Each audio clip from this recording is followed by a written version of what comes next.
Si moi déjà je me prends pour le meilleur français, je me dis si je mets ça ou je parle que de moi, je pense que tes adhérents ils vont voir ça, ils vont faire un peu la même chose. Moi j'ai 25 ans, je pense qu'à l'heure d'aujourd'hui si je le fais pas maintenant, je le fais plus jamais. C'est une belle relation quand même, 2 ans de coaching, de suivi. Je pense que c'est cool en tant que coach, tu peux bien construire un truc sur du long. Tu vois 2 saisons en entier, même toi ton rapport qui évolue d'année après année. Quand il arrive sur une compète ou sur un WOD, il va jamais voir le négatif. À aucun moment il m'a dit bah ça fait 2 semaines j'ai pas fait de lourd, est-ce que ça va le faire? Il m'a dit ouais je pars à quelle barre, et je lui ai dit bah tu pars à temps, et il l'a fait. Et... Tu regrettes d'y être allé ou pas? Non, des moments qui sont un peu compliqués et des moments où tu es mieux. Moi je sais que je serai jamais pire que ce week-end-là. Et puis après il y a 5-6 jours on a le résultat et on est 6ème, et là je me dis ça y est putain, qu'est-ce qu'on va faire là? On va y aller vraiment? Et en plus il te donne un jour pour confirmer.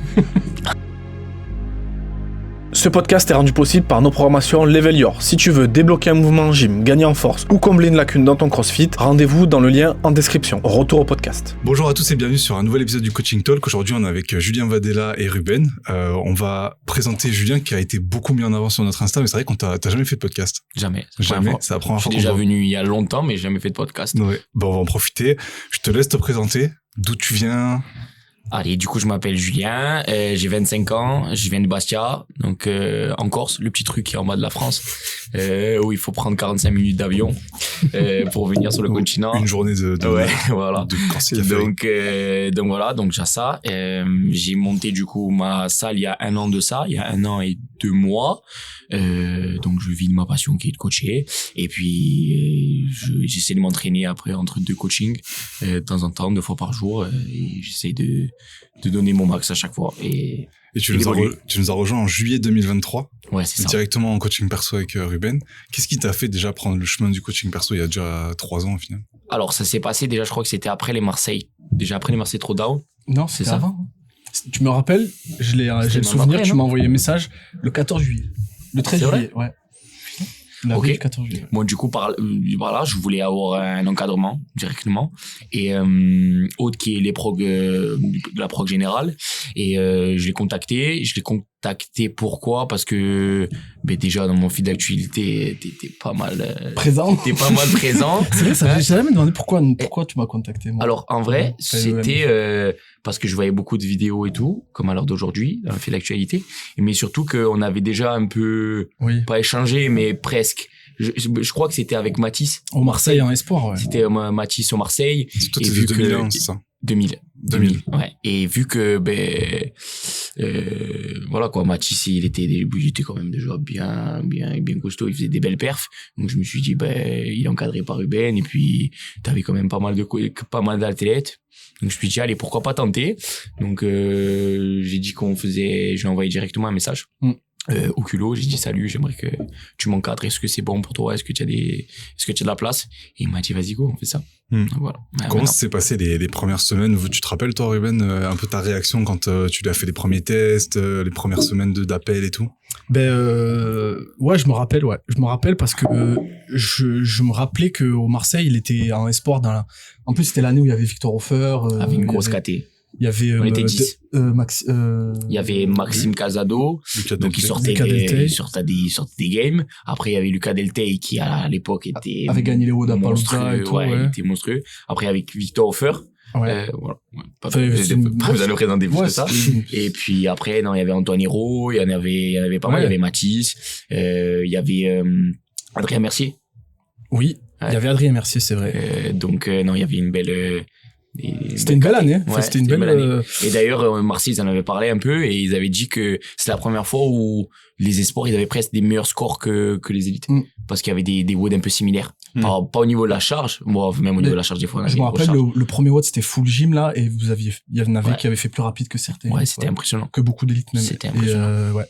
Et du coup, en fait, je l'avais vu, là, au Marseille, et je savais qu'il était fort, mais quand on a discuté pour la première fois, il m'avait dit ses barres, et je me souvenais pas qu'il avait t'avais progressé en fait depuis le Marseille, parce que il arrachait déjà 120, squat à 200 squat à 200 épaulé jeté à 150, je me rappelle. Bon, ça faisait 1 an que t'avais c'était le jerk mon problème, mais la tendinopathie rotulienne, mauvais deadlift aussi. Et puis t'avais le même squat que le deadlift, je me rappelle. Ouais, on avait fait un post à l'époque. Moi, un plus gros squat. Ah ouais, ok. À l'époque, ça m'avait surpris. Je me dis mais comment c'est possible? Ouais. Non, c'est vrai, c'est possible. Et puis enfin, on va dire une petite lacune sur l'endurance. Et je me suis dit je me rappelle de lui. je me rappelais de toi et du coup je me suis dit mais ouais, il est un bon petit potentiel. On va voir ce que ça va donner. Sur le coup, je me suis pas dit. En vrai, quand j'ai commencé à te coacher, je me suis pas dit ouais, il va aller l'année d'après en élite aux AFI, faire 5e. Enfin. C'est gentil. Non, non mais genre. non mais frérot, parce qu'en plus, même pas moi. Ben voilà, parce que quand on a fait l'échange, tu m'as pas dit ça. Non, tu m'as dit franchement, j'ai juste envie de continuer à progresser et on verra bien. Et je m'étais dit vas-y, on verra bien. Et au final, c'est allé vite. Hein. Parce que les 3 premiers mois, ça avait... Ouais, mais tu m'avais demandé les objectifs. Et j'étais resté réaliste, quoi. Je me prends pas pour quelqu'un. Donc, je me suis dit, voilà, je veux juste évoluer. Je veux plus me reblesser. Et surtout, je vais avancer au max et faire des choses que je n'ai pas envie de faire. Donc, pour ça, ouais, c'est ça, je me rappelle. Tu m'avais dit, j'ai envie de faire les mêmes choses. Ouais, je fais toujours les mêmes choses. Donc, voilà. Et ma semaine de test, je m'en souviens, moi. Ça t'a fait mal? Ouais, ça m'a fait mal parce que, en fait, genre le lundi, 5 km run, puis après, un peu de renfort l'après-midi, mais le lendemain, une PMA sur le rameur ou autre chose, je m'en savais plus. Donc, beaucoup d'intensité. Et puis, chaque fois, il fallait donner 100%. Et je me souviens, il m'avait donné une RM en back squat la fin de semaine, ou même en haltéro. J'avais fait moins 5 ou moins 10 kilos sur mes bases que je lui avais donné en visio. Ouais. Donc, là, c'était dur. Sur 2 semaines, en effet. Je m'en souviens encore. Ouais, c'est ça. Et au final, 1 an plus tard, 5e aux AFI. C'est ça? Avec un event win. 6e aux AFI. 6e? 6e ou je crois que c'est 5e. Hein. T'avais fait event win. Ouais, je crois. Event win C'était le push jerk GHD. Ouais, c'est ça. Ah oui, c'est vrai. Ouais, c'est vrai. C'était push jerk GHD et il avait le runner, non? Il y avait du non. Non, celui-là, le WOD, c'était juste push jerk GHD. Et le fente avec overhead. Voilà, les fentes. Fente overhead, c'est ça. Oui, je me rappelle, t'étais le seul à y aller touch and go sur les push jerk, à faire vraiment le rebond. Là où les autres temporisaient un peu plus, c'était impressionnant. Après, c'était à WOD où je pensais vraiment pas finir dans les tops. Ouais. Parce qu'il y avait le GHD et il y en avait pas mal. Donc je me suis dit, on va donner le max. Et puis au final, ça s'est fait la diff sur les push jerk. Ouais. Vraiment de fou. Et 1 an plus tard, au TAB. Enfin, entre-temps, il y a eu d'autres compétitions, évidemment. T'as fait beaucoup de compétitions, celle à Paris, là, où tu fais un podium aux premières places, je sais plus. Ouais, c'est ça. C'est comment ça s'appelle? Les Best League, ouais. Les Best League. En fait, ça fait depuis 2 ans que je l'ai fait et j'accompagne aussi mes amis parce qu'en fait, c'est une des seules compètes où il y a, RX, Inter et Scale. Donc, en indiv, donc c'est assez bien. Et j'ai des amis de la boxe. J'ai eu honneur. Donc, j'ai envie qu'ils aient leur propre expérience en NGIV. On va se prendre des raclés et puis après, des fois, être bien. Donc, c'est vraiment, je leur dis, les gars, il faut avoir une expérience. Donc, je les pousse à faire ça. Et l'année dernière, ça s'est passé de la même façon. Et cette année aussi. Et donc, c'est là-bas que t'as connu Robin avant qu'il commence avec Ouais, il y a 2 ans. Il y a 2 ans, j'ai connu Robin. Il avait fini second. Il avait fait une belle compète. Et devant Lucas Buisson, quand même. Lucas, il est quand même. Ouais. Quand même très solide. Très fort. Très chaud. Donc, Robin, il a fini second. Et justement, avant de parler des 2 dernières années de compétition, je voulais revenir un peu sur la boxe, sur CrossFit Kurnos. Vous avez ouvert donc à Bastia. Ouais. Et comment ça se passe? Pourquoi toi déjà t'as voulu ouvrir ta boxe? Alors, ça fait déjà 1 an et 2 mois. En fait, on a ouvert, on était dans une grosse salle affiliée à Bastia, de CrossFit, qui est très connue, qui est la première salle de boxe de CrossFit en Corse. En Corse, oui, c'est ça. Et on était coach tous les deux, donc Gilles, mon ami, et co-gérant aussi. Et on a toujours fait les choses à 100%, que ce soit dans le coaching ou même avec les adhérents. Et on s'est toujours dit, maintenant il faut se lancer. Et on s'est lancé, on a trouvé un bon hangar dans la zone où on voulait. Et on s'est dit, allez go, on y va. De toute façon, on perd quoi? On perd rien du tout. On sait que ça va bien se passer normalement. On touche du bois. Et voilà, ça s'est bien passé. Dès qu'on a ouvert, on a eu quand même la chance d'avoir 70-75 adhérents. Dès qu'on a ouvert. Dès que vous avez ouvert. En fait, on a fait une offre de lancement. On a fait les membres fondateurs. Et juste ces gens-là bénéficiant, en fait, on a ouvert le 15 septembre. Et ces gens-là ont accepté les 15 premiers jours de pas venir, mais de payer quand même. Okay. Sauf qu'eux, ils avaient une avantage, comme quoi qu'ils payaient 10 € en moins sur toute l'année. Au lieu de payer 85, ils payent 75. Donc voilà, on leur remercie, parce que grâce à eux, le business plan, c'est pas du tout le même. Donc, franchement, on est content et ça se passe très bien. Et on évolue de jour en jour. On t'a vu, t'es passé, toi aussi. Toi, t'es jamais passé? Non, moi, quand j'étais venu en Corse, t'étais encore sur les travaux. Ouais, c'est vrai. Et donc, Théo est passé, ça se passe bien. À chaque fois, on investit sur le matériel. On on a une belle mezzanine et puis là encore on a quelques surprises, donc c'est cool, on est content. Ouais, la boxe est magnifique et ce que je disais quand on est passé, c'est que j'ai vraiment l'impression qu'il y a une différence par rapport à la France, ou en tout cas les boxes que j'ai pu voir, enfin le continent on va dire, dans le sens où tout le monde, quand je suis passé, je t'ai dit est-ce qu'il y a une opération spéciale ou quoi, tout le monde avait le t-shirt, mais genre vraiment tout le monde, c'est-à-dire qu'il y avait, je sais pas, il devait y avoir 50 personnes dans la salle, il y en avait 40 qui avaient le t-shirt CrossFit Turnos. Je me disais mais qu'est-ce qui se passe, et en fait tu me disais que bah vous c'était très très très solidaire. Est-ce que tu vois une différence par rapport à le continent et la Corse par rapport au monde du CrossFit? Est-ce qu'il y a des différences? Ça dépend des box. En fait, c'est comme dans tout. C'est comme le coaching à Marseille, c'est pas le même peut-être qu'à Paris. Enfin, ça dépend des box. Mais du moins, moi dans ma box, tout le monde se connaît. Déjà, tout le monde se dit bonjour, tout le monde connaît le prénom de tel. Après, à 17h30, on sait que c'est toujours les mêmes personnes. Donc, c'est comme dans toutes les box. Donc voilà. Et puis après, on éduque un peu nos adhérents. C'est comme ça dans toutes les boxes. On mérite les gens qu'on a au final. Nous, avec Gilles, du coup, on est exemplaires. On essaie de donner un maximum de coaching, du coup qualitatif. Et on éduque les gens. C'est-à-dire qu'il y a personne à la salle aujourd'hui qui va venir, qui va se prendre pour quelqu'un d'autre et qui va se comparer, mais pas dans le bon sens, enfin pas dans le mauvais sens, du genre je regarde, je vais mieux faire que lui, ou voilà, ce truc malsain un peu, ça on veut pas. Donc voilà, il y a pas de, même au niveau de l'open gym, après si tu veux me poser une question sur ça, donc on en reviendra, mais chacun reste à sa place. J'ai quand même de bons athlètes, mais ça se passe très bien en fait. Dès le début, on a pu mettre, il y a des gens qui acceptaient pas un peu notre délire de Gilles et moi, et on a su mettre les limites dès le début, et en fait où ils sont restés, il y en a aucun qui est parti, ils sont restés, ils sont adaptés. Et il y a des gens qui étaient dans l'autre box, ça se passait mal, ils sont venus chez nous, ça se passe très bien. Tu penses que toi c'est le honneur qui, je pense, moi personnellement je pense, ouais, parce que on a déjà dit des là à des gens du genre regarde, c'est bien mais ça on veut pas trop, regarde. Il a compris de suite, même sans le dire, des fois on l'a fait comprendre, et voilà. C'est après c'est la mentalité, hein. C'est si moi déjà je me prends pour le meilleur français, ou je me dis si je mets ça, ou je parle que de moi, je pense que tes adhérents ils vont voir ça, ils vont faire un peu la même chose à un moment donné. Alors que si tu parles pas trop de toi mais tu parles presque des autres, ou t'es quand même gentil, t'es accueillant, tu transmets, je pense qu'après ces gens-là ils disent bah non, les coachs sont comme ça, donc je vais rester à ma place, ou si ça totalement. Ça je pense que je sais pas ce que vous en pensez. Le coaching par l'exemple. Ouais, moi je pense ça. Après on est assez autoritaire avec mon associé sur ça, on est même un peu trop, mais c'est pas grave. Vaut mieux ça. En fait tu peux mettre les règles que tu veux, si toi les gens vont plus regarder ce que tu fais que ce que tu dis, donc s'ils voient que ce que tu fais c'est pas en adéquation, ils vont suivre ce que tu fais, et au final c'est toi du coup qui insuffle la tendance en fait. Et du coup justement toi tu t'entraînes en open gym. C'est ça. Et tu l'acceptes pour les adhérents? C'est-à-dire, j'accepte que tes adhérents s'entraînent en open gym. Oui, bien sûr. Il y a des créneaux. Après, dis-toi que quand nous on n'a pas une grosse salle, donc quand on a pas la place. Quand on a un créneau de 12-14 personnes, on n'y a que 3 personnes en open gym. Donc en fait, on les laisse se débrouiller, ils font ce qu'ils veulent, tant qu'ils se gênent pas entre eux, c'est bon, et tant qu'ils nous gênent pas, nous c'est très bien. Après, on a un espace extérieur. Pour l'hiver, c'est un peu compliqué, mais l'été, quand il commence à faire beau, c'est très bien. Ça, il y a 5 places dehors, donc ça nous enlève ça.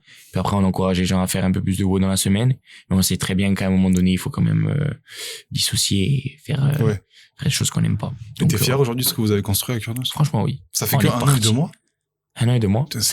Septembre, ouais, c'est ça. C'est en septembre. 2024. Ouais. On est en fait, on est fiers parce que si on met des photos d'avant après, avant le hangar, c'était Beyrouth.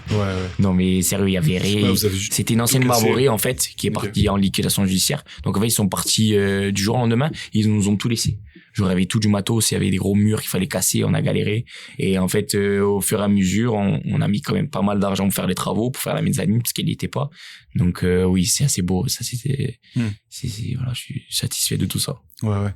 Et justement par rapport à ta vie de owner, coach et en même temps athlète, tu t'entraînes quand même peut-être presque 10 fois semaine. Ouais, ça dépend des jours, mais 2 fois par jour. 2 fois 1 heure, 2 fois 45 minutes des fois. T'es sur du 10 fois, ouais. Parce que le jeudi, il y a le petit run tranquille, donc 9 vraies séances, ouais, ça. Je pense. Comment t'organises ta semaine à travers tout ça? J'organise dans le sens que, de toute façon, je fais toujours des demi-journées. Moi, quand je travaille avec mon associé, on fait ça. S'il fait le matin, moi, je fais l'après-midi. Donc, j'ai pas un plan. Franchement, que ce soit lui ou moi, on peut pas dire qu'on est submergé par le travail. Alors, quand je dis travail, c'est coaching en lui-même. Coaching, voilà, coaching. c'est ça. Parce que déjà, quand il y a 2 associés, 2 gérants à la salle, on voit la différence.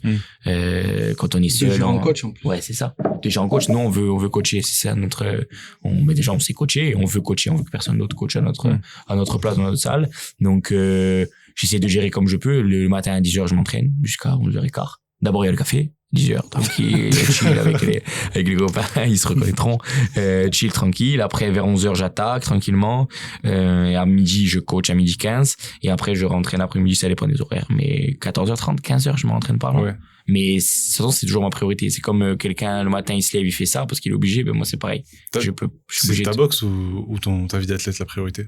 C'est ma boxe. Ta boxe, ouais, je fais passer ma boxe. Ok. Ouais, des fois, il y a des moments, sans le faire exprès, tu fais passer ta vie d'athlète avant. Enfin, petite vie d'athlète avant, parce que voilà, t'es en prépa pour les AFI ou pour les Marseille, il se peut que des fois tu dois peut-être passer le ménage ou l'aspirateur, peut-être que non, tu vas faire autre chose à la place, mais dans le lendemain ça va le faire, tu vas faire l'inverse. Donc en fait il faut zigzaguer sur les deux, mais on peut le faire. Après, c'est sûr, la personne qui a un autre boulot à côté, qui est honneur, qui doit s'entraîner bien comme il faut, qui doit avoir des enfants, ça, c'est notre facteur limitant. Ouais. Moi, j'ai 25 ans, je pense qu'à l'heure d'aujourd'hui, si je veux pas maintenant, je le fais plus jamais. J'ai bien aimé avec Ruben, tu disais toujours, moi, je m'entraîne, je veux voir jusqu'à où ça me mène. Dans le sens où t'as pas un goal de fin comme un peu Kewan ou Val, tu sais, qui disent, moi, c'est les games, moi, c'est l'étape en élite, moi, c'est machin. Toi, c'est vraiment genre, je m'entraîne, je prends ce qu'il y a à apprendre et j'essaye d'aller le plus loin possible. Exactement. Après, c'est peut-être un peu mon défaut. C'est-à-dire que, je me vois pas trop, voilà, je me considère toujours en dessous. J'aime pas me vanter ou j'aime pas me dire, voilà, mon objectif, c'est d'être podium aux AFI. Ça, je peux pas me le dire. Et même si un jour j'ai le niveau, je le dirai pas. Enfin, même si un jour, tous les ans, je fais podium, je le dirai pas parce que je suis pas comme ça, c'est pas dans ma mentalité. Bon, par contre, des fois, je me mets des coups de pied, mais des coups de boost, mais jamais, j'ai pas ce mood-là, on va dire. Okay. Et c'est peut-être un défaut. Comme des fois, un point positif parce que les gens m'aiment comme ça. Oui. C'est vrai. Mais après, je sais pas, niveau mindset dans les compètes, des fois, ça me porte un peu préjudice. Genre, je dois faire peut-être 12e au lieu de 7, 8. Ben, pour moi, ça va. Je dirais, ça va, c'est bon, c'est bien 12. Alors que lui, il me dit, non, mais t'es un fou, toi. C'est pas bien 12. Je dis, ouais, mais c'est bien, regarde qui y avait derrière moi. Mais je dis, voilà, moi, c'est ça le problème. C'est que si je regarde derrière moi, je dis, ça va, il y a derrière moi, tu as vu qu'il y a. Mais en fait, il faut pas le faire. Mais moi, je le fais. Ouais. Mais des fois, ça t'aide aussi parce que tu stresses pas. Il y a des situations qui seraient stressantes pour d'autres athlètes et toi tu stresses pas, donc des fois ça t'aide et des fois un peu moins, quoi. Dis-toi que moi j'arrive à un stade où je stresse plus, genre je sais qu'il y a un haut d'endurance maintenant aux AFI, au Marseille, n'importe où, je sais qu'il y a un haut d'endurance. En fait pour moi maintenant sur 40, si je finis 30, 31, j'ai fini premier dans ma tête. Parce que c'est des hauts où je peux pas rivaliser, je finirai jamais premier sur un haut d'endurance, je le sais, je finirai peut-être premier ou second sur un haut de force ou très court de 30 secondes. Non, c'est vrai. De 2 à 3 minutes. Mais par contre, c'est une endurance, voilà. Donc ça, c'est le travail que je vais faire moi-même. Et Ruben aussi, il me dira, c'est un mode d'endurance. Voilà, on limite la casse. Ouais, c'est si même tu pas fais ça. 25e au lieu de 35, c'est 10 places, ça fait, en termes de points, ça fait 30 points, 40 points, 35. Mais d'ailleurs, pour parler de ça, c'était dur au début. Parce que, tu sais, ça, toujours ce truc, d'ailleurs, on en avait parlé avec Val. Bon, Val pire que moi, je crois qu'il est pire que moi, Val. Ouais. Mais, en fait, moi, je partais toujours fort. Parce que je peux, mais le problème, c'est que il reste encore 15 minutes derrière. Donc, le fait de me dire maintenant, haut d'endurance, 30e sur 40, c'est bon, je prends. Je ferai le reste après. Sauf qu'au Marseille, ça s'est même passé, c'est ça le problème. Ouais, Marseille, ça a marché. Attention, après, ça a marché. Pourquoi? Le haut d'endurance. Ok. Après, pour me... Le premier, le chest to bar avec les gros chests. Parce qu'il y avait les chests. Enfin, pour moi, je me trouve toujours des excuses, tu vois. Mais moi, s'il y avait pas les chests qui faisaient la diff, 40 reps chest to bar, ça fait quand même la diff. Je pense pas que j'aurais fait cette place-là. Et le WOD s'est arrêté pile poil au bon moment. À la limite. Genre à la limite. Voilà, tu vois, je suis tombé du rameur, j'étais mort, je m'en rappelle. Mais j'étais content. En vrai, j'ai fini 7e sur un WOD d'endurance. J'ai screenshot et tout. J'ai dit, je te jure, je vais la mettre en fond d'écran. Ouais. Et tu penses que Ruben, cette attitude qu'il a de se dire, c'est bon, ça va, là, je suis bien, tu vois, je suis quand même devant, machin, ou devant moi, il y a un mec trop fort, donc en fait, ça va. Tu penses que c'est délétère pour aller tout niquer en compète? Ben, ça dépend parce que tu vois, par exemple, cet été aux AFI, ça l'a aidé dans le sens où ça faisait des semaines qu'il avait pas fait d'arraché et il a quand même réussi à faire 130 et être dans le top 5 parce que il a ce truc de se dire, bah, vas-y, je vais y aller comme ça, pas de stress et ça va le faire et ça marche dans ces cas-là. Mais après, c'est vrai que pour des faiblesses, et c'est là le travail qu'on fait, c'est que, ben, si tu peux prendre, au lieu de faire 30e, tu peux faire 26e, c'est toujours des points qui, à la fin du week-end, comptent beaucoup. Et si tu fais ça sur 2 WOD d'endurance que va y avoir dans le week-end, ça fait toujours 10 points de plus et ça peut faire une diff sur une place de podium ou pas, tu vois. Et c'est vrai que sur ça, on essaye de, mais après, il a pris conscience. Parce que je lui ai dit, je me rappelle la première année aux AFI, je crois que le premier WOD, t'avais fait genre 36e ou 38e. 36 sur 40. 36 sur 34, 35, 36 sur 39. Ouais. Un truc comme ça. Et du coup, à la fin du week-end, juste après, derrière, à l'épaulé, il fait 2e, je crois. De quoi? À l'épaulé, derrière. Second. Ouais. Second. Et du coup, à la fin du week-end, je lui ai dit, bah, tu vois, là, au lieu de faire 36, si t'avais fait 25e, regarde le nombre de points que ça aurait fait sur ton classement final, ce que ça aurait changé, tu vois. Et surtout que t'avais fait aussi 38e sur un autre watch, je crois que c'était les muscle up. Ring. Je me rappelle. Et pareil, si tu gagnes 10 places sur 2 WOD, à la fin du week-end, ça change tout. Mais ça, il l'a compris. Et du coup, il me demande à l'entraînement, ah ouais, le truc de rameur, là, le 3x10, là, c'était l'enfer. Vas-y, mets-moi. Et limite, il veut même plus faire d'haltéro. Sauf que je lui dis, ben, non, il faut faire de l'haltéro. Mais gros, si tu veux être premier aux events. Non, je suis d'accord avec toi, c'est vrai. Faut Mais. quand même en faire un peu. Donc, j'essaie de lui faire tous les 15 jours des barres lourdes. 2 fois par semaine, tu m'en mets. Non, mais des vrais Quand arrachés lourds. Ah oui, non, ça. Épaulés lourds. Ouais, le vendredi. Mais c'est vrai qu'il est, ouais. Mais je prends plus du plaisir sur ça. Pourquoi? Je sais pas. Je suis honnête avec toi, je sais pas. Je sais pas parce que je suis toujours tout seul. Enfin, tu sais, je m'entraîne beaucoup seul à la boxe. Après, il y a des amis heureusement qui sont là des fois. Mais je sais pas. J'ai plus ce truc de me dire. Alors le clean and jerk à la rigueur ça va, mais l'arraché j'ai du mal. Moi, parce que c'est une sorte de sensation, en fait, l'arraché. T'es là, t'arrives le lundi, t'arraches 125, t'es bien, tu te dis, wow, putain, ça va, j'aime bien le mouvement. Et le lendemain, tu arrives, tu 105, tu es en PLS, tu te dis, c'est pas possible. Alors que l'épaulé jeté, moi, je suis régulier. Même si je suis fatigué et j'ai mis 2 heures, l'épaulé jeté, je sais que j'ai ça. Ça passe. Voilà, ça passe. Donc, voilà, des fois, je lui dis, dis-moi, tu m'as pas mis un peu beaucoup d'haltéro? Et il me dit, non, commence par là. Il me dit, c'est bon, tu fais-le. Je dis, ouais, je vais le faire, mais voilà, ok, je le fais. Et ça se passe toujours comme ça. Ouais. Ruben, c'est quoi une qualité qu'a Julien, un peu comme je t'avais posé avec Valentin, une qualité qu'il a et qui fait qu'il a le niveau qu'il a aujourd'hui? Pas forcément génétiquement, sportivement, tu vois, mais mentalement. Mentalement. Il a cette capacité à, tu vois, pas stresser sur est-ce que, en gros, quand il arrive sur une compète ou sur un WOD, il va jamais voir le négatif. Il va jamais se dire là, tu vois, ça fait, par exemple, je parlais de l'arraché tout à l'heure, il va pas me dire, à aucun moment il m'a dit, bah, ça fait 2 semaines, j'ai pas fait de lourd, est-ce que ça va le faire? Non, il m'a dit, ouais, je pars à quelle barre? Et je lui ai dit, bah, tu pars à temps, et il l'a fait, et il a pas réfléchi à ce que je fais, ce que j'écoute pas. Et pareil pour même les Metcon, au Marseille, quand t'as gagné le World Truster. Je t'ai dit, tu vas tenter de rentrer tant de reps sur la première intervalle. Il a essayé, c'est rentré, et après, du coup, bah, il a réussi à finir sur la 2e. Et il a cette capacité à pas stresser. Alors, à suivre un plan et... Ouais, puis vraiment, il se dit pas, bah là, ça va faire mal, là, si, non, il y va, et je sais pas, il arrive à avoir ce truc de pas se dire, ça va faire mal, ça va mal se passer, ça va pas bien se passer, ça va faire ci, là. Est-ce que sur ça, je vais réussir à faire, non, il y va, et alors, des fois, ça peut être un défaut, comme il disait, pour les WOD où c'est des faiblesses, où il devrait se faire un peu plus de violence. Mais souvent quand même c'est une qualité parce que du coup le stress en plus quand on a fait le podcast avec James sur le MMA il en parlait, le stress c'est un gros facteur de fatigue et de gestion de ses capacités. Quelqu'un qui va surstresser tu rentres dans la cage, t'es déjà épuisé en fait. Parce que t'es mort. T'as 15 BPM de plus qu'à l'entraînement ou 20, le taux de cortisol très haut. Et du coup, le fait d'être vraiment chill, à la Corse, quoi, chill, ça lui permet à chaque fois aller sur le max de son potentiel actuel. Tu me notes sur combien l'accent sur 10 qu'il a fait, là, la dernière fois? On disait, il est Corse, machin. Ouais, non, ça dépend des jours. Des fois, il me fait des vocaux, Julien Vadel. Voilà, 2 sur 10, là, tu vois. Non, mais là, des fois, il me fait des vocaux, il est bien. Je me dis, putain, il est bien et tout. Et des fois, il me fait des vocaux, on dirait un Italien sorti de là-bas, de barque. Je me dis, c'est pas possible. Non, mais c'est intéressant. Bah, après, je pense que t'es coach aussi, donc t'arrives à suivre un plan et t'es très, en gros, tu suis le plan, quoi. Ruben dit de faire ça, que ce soit en compétition ou sur Trop Coach, tu le fais, t'exécutes et point barre, quoi. Il y a pas de remise en question, il y a pas de, ah ouais, mais là, j'ai pensé à ça, machin. On pourrait se dire qu'un coach, au final, c'est celui qui est le plus propice à venir te changer ton plan parce qu'il a aussi ses trucs de coach. En fait, je pense que c'est les mecs les plus les plus diligents dans le suivi, quoi. Oui.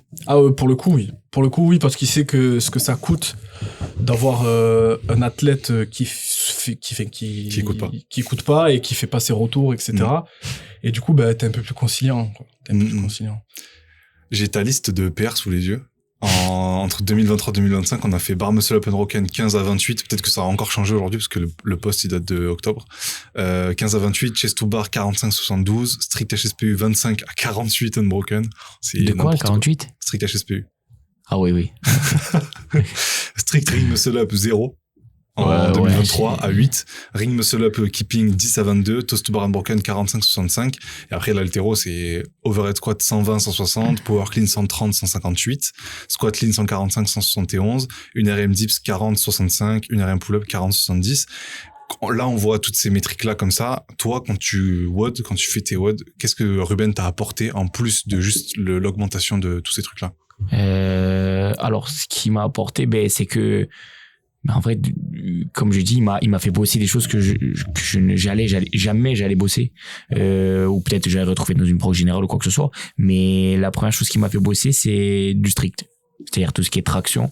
Donc, calisthénie, classique, qui m'a fait bosser ça. Et automatiquement, c'était rapide, en fait. Et pareil pour l'endurance, on a fait que beaucoup de choses, beaucoup de mouvements structurels. Tu fait ressortir le vélo. Ouais, punaise. Et ouais, vélo. T'avais un vélo de ouf, toi tu l'as pas déclaré, qui était au garage. Non, mais j'ai dit, je lui envoie la photo, j'ai ça, il me dit, mais t'es un ouf, vas-y, sors-moi ça. Il en rêve la nuit, sors-moi ça. Et du coup, ouais, ça m'a changé. Et puis même des fois, j'avais pas envie de faire des choses, vu que je suis carré et que surtout, je suis carré. Pourquoi? Ce qui est important, c'est que quand tu prends une prog et que tu payes la prog, ça t'oblige direct à le faire. C'est comme dans la vie de tous les jours. Du moment que tu payes quelque chose, tu te dis, vas-y, je vais le faire. Voilà. Donc là, c'est pareil. Je me suis dit, même ça, je le fais. Et comme ça, au moins, on est clair et net. Et en vrai, c'est ça, quoi. Là, il loupe jamais de séance? Non. Ça va. Bon, des fois, il décale un peu à sa sauce. Genre, la séance du mardi, il va la faire le mercredi, machin, mais ça va. Ouais, il me le dit toujours, donc ça va. Ouais. Et les hors-prog, ça va? Non, ça va. Franchement, non. Non. C'est pas un hors-programme. Jamais je suis hors-programme. Moi, je ne fais jamais des REM dans la salle. Okay. C'est très rare. Ouais. Alors, je préfère faire des doublés lourds ou je préfère faire des complexes à la rigueur que faire une RM classique. Ouais. J'aime plus du tout. Même la dernière fois que je suis monté, c'est ta faute.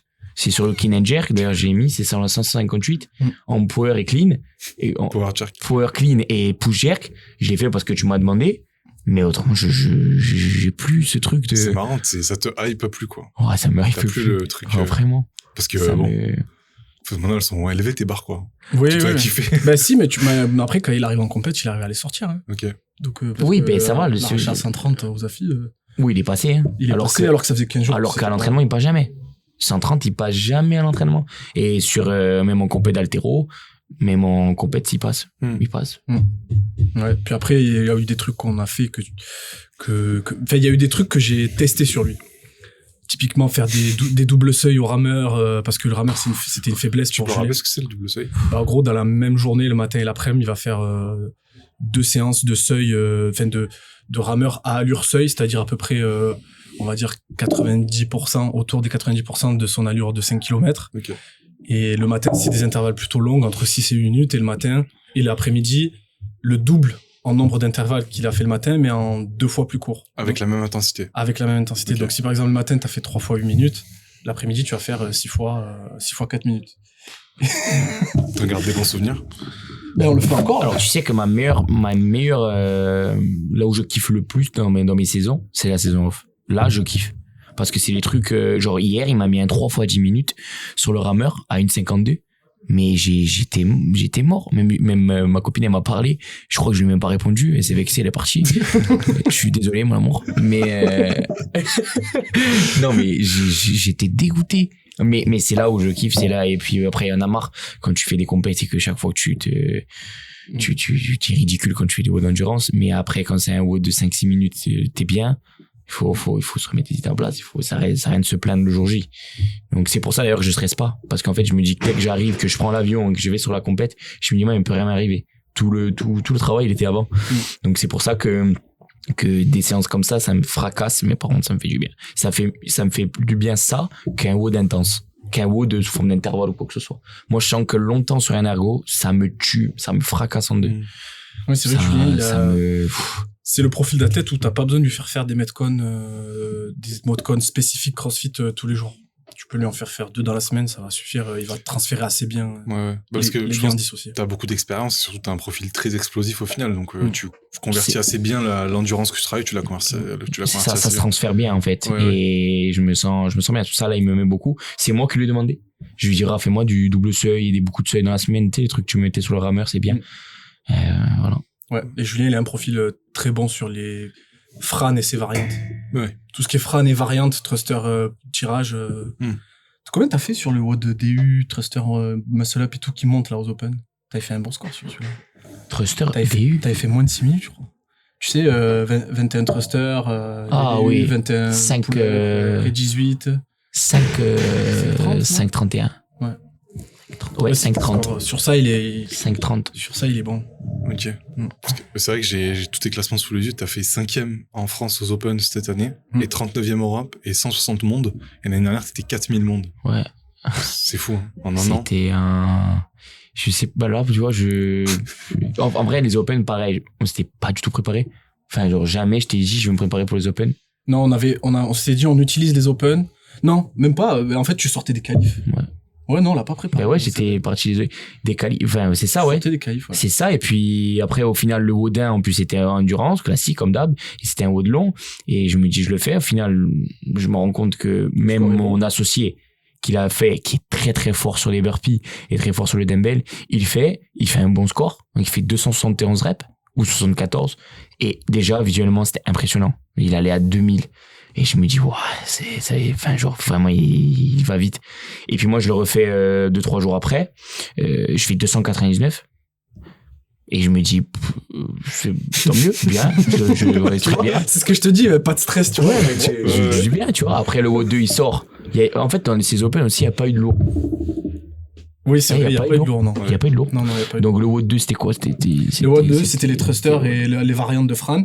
Exactement. Le WOD3, c'était les cals, les deadlifts, les wall walk, et ça finit en power snatch. Ouais, et ça, j'étais très content de moi. Oui, parce que pour le coup, il y avait du rameur. Oui, je faisais la diff sur ça. Et puis même, non, j'étais content. Et puis après, voilà, je mets le score et je vois ça. Donc, bon, après, il y avait pas, faut se dire aussi, il y avait pas tout le monde. Mais par contre, voilà, ça reste quand même, c'est quand même bien, 5e français, même s'il n'y a pas tout. Oui, mais c'est bien. Oui, c'est quand même solide. Parce que même s'il y avait tout le monde, ça t'aurait pas non plus décalé. Oui, voilà, il ne manquait pas ça non plus, mais ouais, il en manquait. Ruben, par rapport à l'entraînement de Julien, quand t'es athlète inter-RX, quelle est la différence que tu dois appliquer dans ton entraînement en mode, si t'as, par exemple, Julien, il a un athlète inter-RX qui s'entraîne avec lui à la salle, pourquoi il peut pas le suivre sur toutes les séances, tu vois?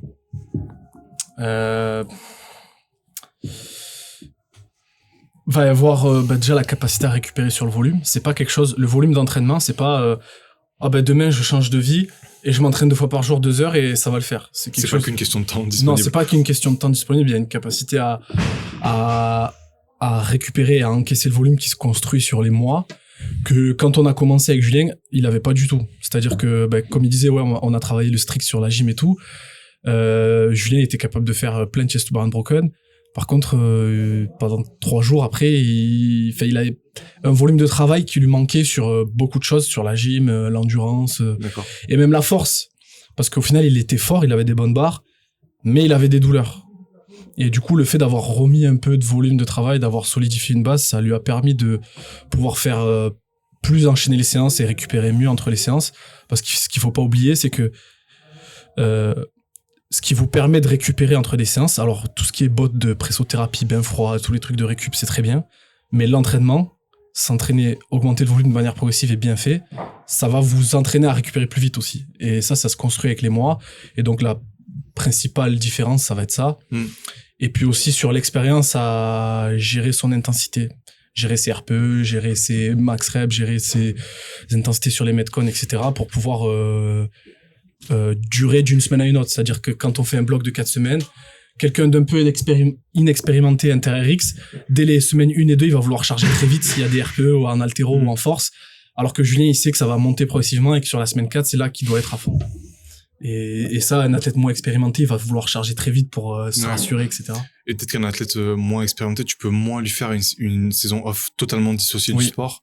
par rapport à Julien qui a plus d'expérience. Julien, tu peux le foutre 3 mois sur des trucs où il va pas faire de Metcon du tout. Il va revenir sur un Metcon, il va être fort.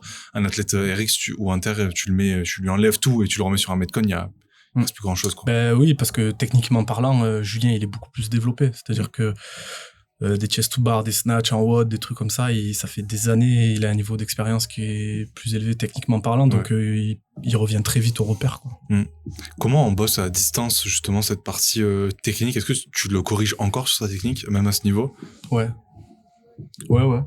Ouais, sur des détails. Bah après, plus le niveau est haut, plus c'est des détails. Sur des chest to bar, ça va être des points de contact, ça va être le timing, sur du cycling, pour pouvoir gagner un peu de temps. Voilà, c'est du détail, quoi. Julien, tes highlights de l'année dernière, c'était première place au TAB, au qualifier. Ouais. Est-ce que tu peux raconter ce qui s'est passé pendant ce vote de qualif? Que les gens qu'on ait une trace vidéo de ce qui t'est arrivé? L'année dernière, c'était, donc du coup, je fais le vote de qualif. Et il y avait quoi, une fenêtre de combien pour faire les 50, c'était 12 minutes, 12 un truc minutes, comme ça. après et c'était 50 40 30 20 machin, wall ball, dumbbell de step over, ouais, dumbbell snatch, tout ça. Et après il y avait la deuxième partie de RM et c'était 3 RM over squat. Donc j'avais déjà testé, mais le problème c'est que j'avais déjà testé en étant frais, hein. Donc voilà, j'avais déjà fait 136, 138. Mais comme c'était ça, passé. Juste t'avais fait le 3RM, pas c'est de ça, juste j'avais fait le RM, j'avais fait clean, un jerk, prise serrée, après je suis parti sur le vrai squat. Et du coup j'arrive le jour J, je fais du coup ma première partie, ça se passe bien. Je l'ai fait 2 fois le WOD, je crois. Ouais, 2 fois je l'ai redo le WOD des affiches, je sais plus. Non, tu m'as dit que tu l'avais fait qu'une fois, je crois. Ouais, mais je m'étais arrêté avant du coup. Ok. Je crois. Mais je m'en souviens plus, je confonds tout là. Bref, et il y a la partie du milieu, donc j'ai eu le temps que de faire 2 barres. Alors que normalement je devais en faire 3 parce que c'était déjà chaud, et j'ai dû faire que 2 parce qu'à un moment donné du coup il y a quelqu'un dans la salle qui arrive pour un enseignement, et moi je mets la ceinture, je suis en PLS, et je vais le voir, je lui dis bonjour, et j'essaie de garder un peu le smile, je dis bonjour, excusez-moi d'accoutrement, je lui dis ouais, non, si je pour des renseignements et tout. Bon, j'ai passé quand même 1 minute 15. Ouais, 1 minute 15, et du coup après j'ai enchaîné de suite ma barre, et ça a piqué fort. Et donc j'ai fait 105, 130, 105, 130. Il a piqué fort. Mais attends, est-ce qu'il a signé après? Oui. Il a pris un carnet. Il était obligé, autrement je l'allume. Non, je rigole. Non, mais je crois qu'il a signé. Ouais, il avait signé un carnet. Je crois que c'était pour offrir en plus, rien à voir. Ah ouais. Ouais. Du coup, tu fais première barre 105 pour rentrer dedans, 130. Ouais. Et en fait, tu refais pas de barre après, quoi. Non. Parce que je crois qu'en fait, sur la qualif, tu fais dans le top 5 sur la barre. Ouais, c'est ça. Non, il y avait un fou. C'est un gars qui fait 136. Non. Ouais. Non? Je crois, hein. Non, il y en avait un, je crois que c'était le jeune là, il fait 136, l'haltérophile qui est à Marseille là, qui a fait les affis. Ouais. De Stuck. Ouais. Voilà, c'est lui qui a fait 136. C'est déjà bien. Et j'avais fait 133 moi. J'ai y pensé maintenant. Il y a un 3 dans le 105, truc là. 133. Ouais. Mais je crois que ça c'était la deuxième fois. Ok. La deuxième fois. Donc au final, la première fois, j'ai gardé ma première vidéo et c'était la meilleure dans les 3. Ouais. Donc 133 et après la troisième partie, ouais, c'est ça, je m'en souviens. Ok, non, excellent. Et il était choqué quand tu lui expliquais. Ah ouais, vraiment. Bah moi je me suis dit les gens auraient arrêté l'autre, quoi. Ou alors ils vont pas le renseigner, le gars. Mais par contre, tu vois, même ça, les compétences d'haltéro, je suis bien parce que je peux faire ce gap là. C'est-à-dire que moi, le premier essai, il me fait pas mal. Je sais que dans mes compétences d'haltéro, je commence à 120, 122. Peu importe la forme, peu importe ça. De toute façon, si je m'énerve, je la passe en power, j'ai rien à foutre. Je me dis ça, je me dis, dans tous les cas, je passe en power. Même si moi, ce qui m'a fait rire, c'est la manière dont tu me l'as raconté, tu vois. Genre, d'autres gens auraient dit, putain, pas dans mon WOD, il y a un mec qui est rentré et tout, ça va niquer. Lui, t'es là, bah, il est venu, écoute, je l'ai renseigné, j'ai pu faire que deux barres. Bien sûr. Bon, je pense que ça va aller. La boxe avant tout. Et le problème, c'est que moi, j'ai pas du tout d'exemple. À la salle, sur le continent, tout le monde fait le WOD des affis. Tout le monde. Et tu sais très bien où tu es. Genre, si tu fais 230 reps pour une première partie, t'es bien. Si tu fais 6, ça. Moi, je sais pas. En fait, je fais le haut des affiches, j'accompagne mes amis font des belles barres, 95, 90, 100. Moi, je sais pas, je pars sur ça. Je fais la première partie, du coup, je suis seul. Il y avait un ami moi qui m'avait accompagné, juste pour m'accompagner, pour pas que je fasse seul. Et tu sais pas, en fait. T'as pas d'exemple. Et après, quand tu commences à échanger, tu mets une story. Déjà, les gens, ils voient sur 33, ils t'envoient un message, ils te disent, ouais, ça. Et la première partie, combien t'as fait? Et j'ai fait ça. Et toi? Il me dit, oh, solide. J'ai fait ça. Et c'était un athlète quand même élite qui me dit ça. Et après, il me dit, la première partie, combien tu as fait? Et je dis, ben, j'ai fait ça. Il me dit, ah, solide, mais frérot, mais il y a personne qui va faire mieux. Non, mais j'ai attends, je t'explique. Calme-toi. Bien sûr qu'il y a des gens qui vont faire mieux. J'ai fait ça, donc c'est sûr qu'il y a des gens qui vont faire mieux. Ouais, mais les 3 scores réunis, quand même, Je crois que c'était Barbie. En plus, Barbie, il m'avait répondu, il m'a dit, mais frérot, sur top 5. J'ai arrête. Il me dit, je te jure, écoute-moi, top 5. Et d'ailleurs, le jour où il y a eu l'affiche, il m'envoie un message, il dit, ah, je t'avais dit quoi? Mais moi, du coup, j'ai pas de ref. Et le jour où j'ai vu la story sur Insta, ou la publication, je me suis dit, oh. J'ai dit, oh. J'ai dit, ouais. Ça t'a mis une petite pression pour la compète? Alors, pas sur le moment. Non, pas sur le moment, parce que, voilà. Après, t'as juste les gens qui t'envoient un message, t'es hypé, t'en peux plus, tu vois. Non, parce que tu sais, on avait fait. Le jour J, oui. Ah, ok. Le jour J des affis, oui. Parce qu'en fait, t'as des gens qui viennent te voir, tu les connais pas. T'as des amis qui viennent te voir. Bah, des surtout gens toi, sur le continent, en fait, t'es pas très connu. Tu vois, les gens connaissent les grosses têtes des affis, mais c'est vrai que toi, vu que je pense que t'es un peu moins sur les compétitions, un peu moins sur Insta et tout, à l'époque, on te connaissait pas. C'était un peu la surprise, genre putain, d'où il sort lui. Mais moi aussi, hein. T'es surpris. Mais le jour J, tu vois, je suis venu et les gens, ils sont venus me voir et me dire, oh, frérot, j'ai mis un billet sur toi. Je t'explique, hein. Étonne-les, hein, fracasse-les, hein. J'ai dit, non, frérot, tranquille. J'ai dit, attends, et du coup, ouais, le jour -1, je crois que c'est jeudi. Là, t'as un peu pression. Tu te dis, bon, ouais, putain, j'espère que je vais être bien, ou j'espère que je vais être à ma place, ou je vais être bien comme l'année dernière, parce que l'année dernière, du coup, vous avez fini 5e, mais franchement, j'étais content. Et puis l'année d'après, bon, c'est pas passé comme prévu, mais c'est pas grave, c'est normal, c'est comme ça, j'étais pas en forme. Ouais. Oui, j'étais pas en forme. Petits soucis les 2 semaines d'avant. Ouais, c'est ça. Il y avait en plus, j'ai fait ma compétition interne 2 semaines avant. Ma compétition. Et en fait, que ce soit mon associé ou moi, ça nous a fracassé. Mais vraiment, genre, on aurait dit que j'étais lessivé. En fait, il a fallu avoir 2 semaines de prépa. Donc, 1 semaine avant, 1 semaine après, on était encore dedans. Donc, disons, pendant 2 semaines, tu t'entraînes plus. Déjà. Tu manges plus trop bien, donc tu grossis ou tu maigris, quoi qu'il arrive, voilà, et dis-toi que quand tu t'entraînes plus pendant 2 semaines, à ce stade-là, pour récupérer après 2 semaines après, c'est pas possible.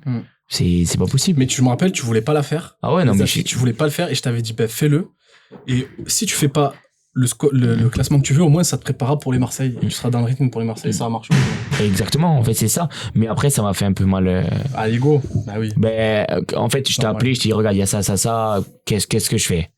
Il me dit, écoute, c'est toi qui vois, mais moi, je te conseille de la faire. Ça peut que te faire de l'expérience. Au final, j'ai été. Le vrai était non. Mais par contre, j'en parlais avec mes amis, j'en parlais avec, du coup, ma copine. J'ai des trous. Je m'en souviens plus de tout. Ouais. En fait, je m'en souviens plus, à part le dernier WOD. J'ai pas de souvenirs. J'ai des souvenirs de l'année dernière. J'ai des souvenirs de Marseille. J'ai des souvenirs de toutes mes compètes. Mais ça, je m'en souviens pas. Parce que j'étais pas dans le trip, j'étais pas dans le mood, vu que j'avais pas, c'est la seule fois de ma vie où j'avais pas envie. Et c'était bizarre. Enfin, franchement, ça m'a fait, même dans les zones d'échauffement, j'étais là, je parlais, je rigolais avec les gens, mais des fois, je me dis, mais c'est bon, tu vas faire un WOD là. Genre, allez. Il y a que le dernier WOD où en fait, lui, il m'a dit, c'est bon, là, on y va. Il y a le dernier WOD, c'est bon, il y a des burpees, il y a des cleans lourds, vas-y, on y va. Et je l'ai fait.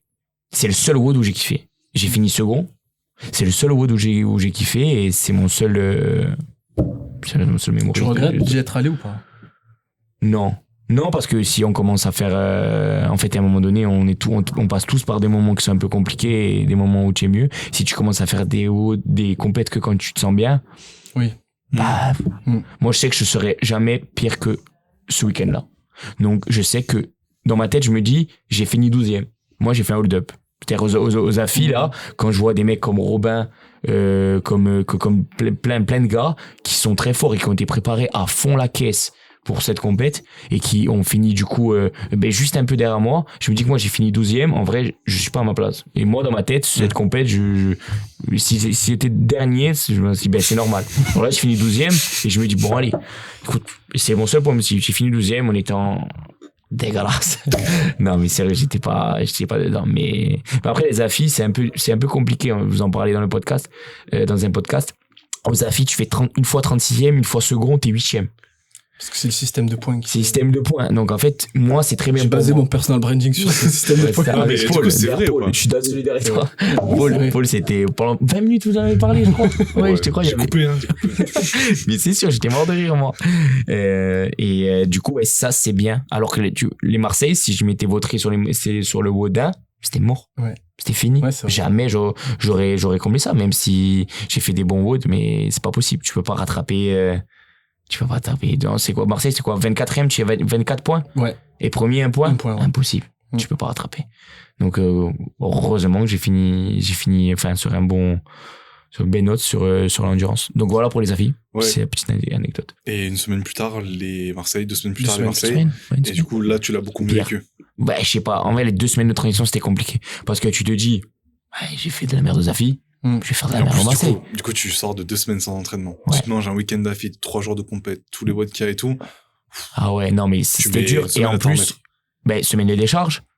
Ouais. Et après, semaine de jus. Donc, en fait, tes 2 semaines, c'est dans le vent. Même quelqu'un qui était en forme, genre, par exemple, Val, c'était dur de reprogrammer là. En fait, tu peux pas remettre de l'intensité, tu mets juste un peu de jus au milieu, mais c'est tout. Donc, en fait, moi, pendant 2 semaines, là où je devais conserver et recontinuer un peu à me remettre dans le jus, en fait, Ben, il m'a dit non, là, on fait encore un peu de jus, tout ça. J'ai dit, ouais, mais bon, il faut que je me donne un peu confiance là. Et il m'a dit non, t'inquiète pas, regarde, on va faire ça, ça, ça. Et puis, au final, j'ai été au Marseille et ça s'est très bien passé. Dès le premier vote, je me suis dit, c'est bon. Je suis mon bon fitness. Voilà. Bon, après, devant, c'était intouchable. C'était au Sangal. Felono. Ça. Moi, je suis content parce que j'avais quand même un peu de points d'avance comparé au 4e. C'était Alex. Et j'avais quand même, je sais pas, 10 ou 15 points, je veux pas dire n'importe quoi. Mais du coup, j'étais en finale, je savais que j'allais gagner. Même, voilà, tout le monde savait, donc on connaissait le podium. Donc déjà, ça, c'était bien. Il y avait pas trop de stress. Mais devant, Felono, c'était impressionnant. Hein. Cet été, il était fort. Franchement, j'ai jamais vu. Je pense que là, il arrive à un stade où il sera jamais. Enfin, genre, il est trop fort. Il était trop fort. C'est pas pour le vanter, mais nous, on se regardait avec les autres, on faisait le débrief et. Bah, tu peux rien faire. Il est intouchable. Même sur des WOD où au final, il y avait du lourd, bah, il était là. Et Steph, avec son âge. Il est impressionnant. Alors, il peut être en master, il peut tout que je t'embrasse, Steph. Non, mais c'est vrai, il nous a marché dessus. Il peut être en master, le type, il veut rester. C'est un truc de fou. Ouais. Et du coup, Marseille, dernier week-end de juillet. Depuis, il y a eu la reprise en septembre, tout ça. Qu'est-ce que vous avez construit depuis? Qu'est-ce qui s'est passé là depuis la reprise, la rentrée? On a gardé les basiques qui avaient marché pour l'année d'avant. Enfin, même qu'on marchait tout court. Ouais. Donc les trucs, les séances de vélo, les séances de course à pied sur piste, les séances double seuil rameur, les séances tout ça. Et puis essayer de voir au final ce qu'on peut améliorer sur les trucs style la gym, les muscle up ring qui sont un peu une faiblesse. C'est vrai que quand il y a des muscle up ring, t'as un peu peur au final au Marseille, tu vois, machin. Comment justement tu t'arrives à passer un cap en tant qu'athlète élite sur des rings muscle up? Strict, lesté? Strict lesté. Ouais. Et des progressions où on va mettre des standards fixes, on va essayer de limiter les variables avec des interférences style cal, eco bike, bras tout seul avec un nombre de broken, on essaie d'augmenter le nombre de broken. Après, ce qu'on a fait aussi, c'est qu'on a pris les watts des années précédentes, des AFI et des French et tout, où il y a des rig muscle up. En prenant les scores qu'ont fait les athlètes de l'époque, essayer de se fixer des paces à tel moment tu dois être là, à tel moment tu dois être là, rentrer tant de reps toutes les 30 secondes et tout. Et progressivement, d'une semaine à une autre, progresser sur ça. Ça t'a aidé? Oui. Les stricts, ça m'a aidé, mais ça, c'est pareil. C'est une histoire de sensation, en fait. Il y a 2 semaines, il m'a mis 20 rings muscle for time. Je les ai fait UB et j'en avais 4 ou 5 en réserve. Pourtant, j'étais sur les anneaux hauts. Parce que chez moi, dans la salle, il y a les anneaux hauts et je peux vous dire que ça fait la différence. Avec des sangles longues et très pas longues. Très longues. Genre, il y a 2 ou 3 mètres entre l'anneau et du coup, là où tu l'accroches. Donc, c'est horrible. C'est très instable. Et du coup, quand je fais des anneaux autre part, je vole, mais je fais pas plus de reps. C'est bizarre un peu. J'arrive plus haut facilement. Mais, donc, en fait, c'est une histoire de sensation. C'est comme l'arracher. Donc, voilà. Et les stricts, pareil. Les stricts, je peux lui envoyer une rep RPE9 18 kilos, 20 des fois, puis des fois 12, 10. Tu comprends pas, ça veut pas passer. Je sais pas. Voilà, mais après, t'as quand même progressé parce que 10 kilos déjà c'était un challenge. Là, t'as réussi à en 1 à 15. Enfin, il y a eu un progrès quand même. Ouais. Et du coup, tout ce travail mène à un moins d'appréhension quand ça y est en qualif, quand ça y est sur les watts de compète. Ouais. Et le but, c'est d'enchaîner à la fois plus de séries unbroken, mais aussi de les reprendre plus vite, quoi. C'est ça. Surtout ça. Avoir des repères. C'est pour ça que, par exemple, récemment, on a fait un WOD des French de 2019 où t'avais 2000 mètres haut, sans wall ball et les rings ne se lèvent pas à la fin. C'est un chien, là. Et en fait, il avait, au lieu de faire tout le WOD d'un coup, il avait des repos actifs sur ergo entre les blocs. Et sur les rings, il avait une target, un départ toutes les tant de secondes avec tant de reps et pour réussir à être... Que j'ai pas tenu, d'ailleurs. C'est vrai? J'ai fait, Non, On en oui, parle non, après. ça allait. j'ai fait 5-10 Oui, et oui. 5-5. Mais au final, ça allait, c'était à 20 secondes près, quoi. Oui, voilà. C'était pas 4. Mais, Du coup, au moins, il a un repère sur ça et il sait que 30 reps, il rentre comme ça, après Mm. avoir fait 100 wall ball et tout. Et du coup, ça rassure quand même. Ok.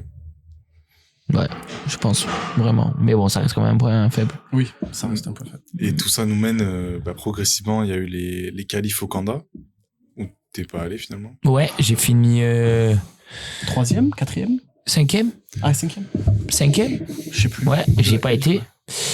Ouais, c'était malheureusement il y a toujours des moments comme ça où quand t'habites dans une île, ouais, en fait tu te fais des films dans ta tête. Tu as une femme ou t'as des amis, t'as des parents qui te disent écoute frérot, t'es pas millionnaire, calme-toi parce que regarde ça va te coûter ça. Non en vrai j'ai fait une initiative, j'ai direct regardé combien ça allait me coûter.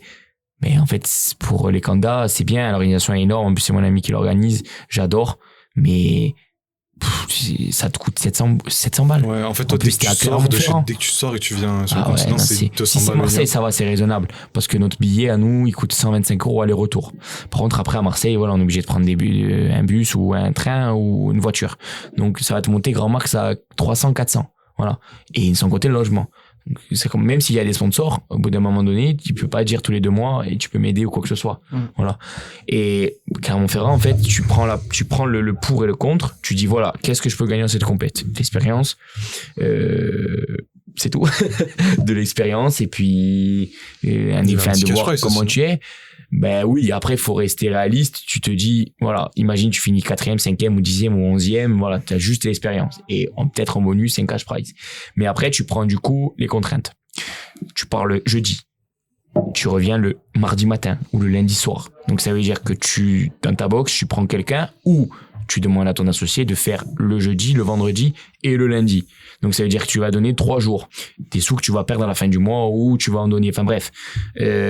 Vraiment, tu dis, allez, je laisse et je préfère faire autre chose et je préfère des fois, voilà, et ça, je le regrette pas. Par contre, sur le week-end, j'avais la mort parce qu'il y avait tellement de niveaux. J'aurais tellement été content de savoir où je me situe entre ces gros graves, en fait, parce qu'il y avait un niveau de dingue. Bon, le 5K, il m'aurait mis dedans fort. Oh, le 5 km, quoi. Ah ouais. Je l'ai fait, là. Je mets des stories, tu vois, des fois, mais les stories de 5K, je les mets pas. Après, tu l'aurais fait là-bas, t'aurais fait mieux.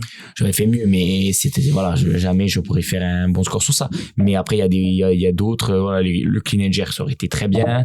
Il y a plein de WOD où j'aurais été bien, et puis plein de WOD où j'aurais été dans le vent. Mais pour l'expérience, c'est dommage. Mais après, je regrette pas parce que je sais que j'ai pris une bonne décision. Je le sais. C'est clair. Et les prochaines qualifs, Wodapalooza, qu'est-ce qui s'est passé là? Vous avez reçu quel mail il y a 4 jours? Oh ouais. 4-5 jours, hein. Ouais, 4 jours. Il nous a coûté beaucoup d'argent celui-là, le mail. Non, sérieux. Du coup, explique un peu la situation. Enfin, genre, comment tu as 2-3 mois. En gros, je voulais faire une team élite pour les Wodapalooza. Et du coup, j'ai fait un groupe. Donc Rob m'en avait parlé et tout. J'ai fait un groupe. Je savais que Rob et Valentin, ils s'entendaient déjà très bien. Ils avaient fait des compétitions ensemble. J'ai dit, le 3e, c'est Julien. Je sais que Julien, il s'entend très bien avec Valentin. Il s'entend bien avec Rob. Même s'ils ont jamais WOD ensemble, ça va le faire. Alors, je dis, les gars, Wodapalooza, qualif élite et puis basta. Puis après, ils étaient là, ouais, mais alors, si on se qualifie en RX, est-ce qu'on y va quand même et tout? Je lui dis, les gars, faites les WOD à fond. Après, on verra. Et je me rappelle, au Mayenne, Léo, il me disait, non, mais les gars, ils vont pas passer en élite et tout. L'an dernier, il y avait Jack Farlow, je sais pas quoi, il m'a sorti des noms. Je dis, moi, franchement, je pense que, au vu des scores, du niveau des gars, moi, je vois ce qu'ils arrivent à faire à l'entraînement et tout. Franchement, je pense qu'en team, ça va passer. Et au final, ils font 6e sur la qualif sur 10, sachant qu'ils prennent que 10 équipes en élite, et qu'il y a 10 équipes invitées, et les invités, c'est les stars. Non, surtout que, en gros, le leaderboard a été baissé. Il y a moins d'élites que l'année dernière, Oui. il y a moins d'élites que l'année dernière. Oui. En fait, tout a été tronqué Oui. et du coup, ils avaient peur en fait d'être qualifiés en élite Oui, sur parce le que l'an standard dernier, ils en prenaient 2024, 20 en élite. sur le standard 2025 et de pas l'être cette année du coup. Mais malgré le fait qu'ils en prennent que 10, ils sont quand même qualifiés. Ils ont fait de très beaux WOD. Les trois, ils ont été super forts. Vous avez fait deuxième sur le WOD de Cleanger, je crois, ou troisième. Donc voilà. C'est vrai, je savais même pas. Donc Ok. non, franchement, bravo. Ouais, Donc super. élite au WOD Appaloosa. Ouais, donc les WODA, c'est du 23 au 25 mars, je crois, quelque chose comme ça.